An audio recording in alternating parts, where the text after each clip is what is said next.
There were two railroads that served Margaretville over the years. At first, the Ulster and Delaware, that actually started as another entity, the Rondout and Oswego, with plans to run from the Hudson River up to Lake Ontario.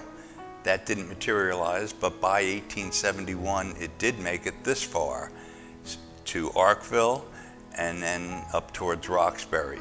But that close to Margaretville, it certainly had a great impact on the development of the community. By 1926, someone had done their homework, I guess, and found that there was something called a Brill car that was a gasoline-powered single car that had everything. It had the engineer, it had room for the post office worker to sort the mail, a room for passengers, and room for freight. And one of the great things about that Brill car, it also served as a local school bus. It brought school children especially from Arena, to school in Margaretville.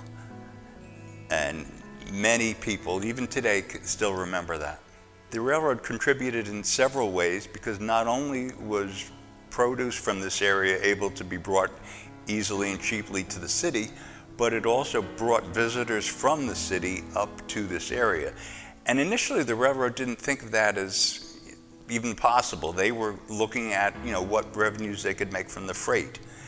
But by the mid-1870s, people from the city are making their way up here because this is pre-air conditioning New York.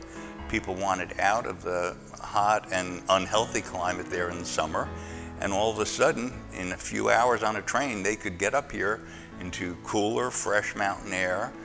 And initially, farmers started renting out rooms in their farmhouses to paying guests. And within a few short years, hotels started getting built. You had the Grand Hotel built in High Mount, which was the greatest one in this area.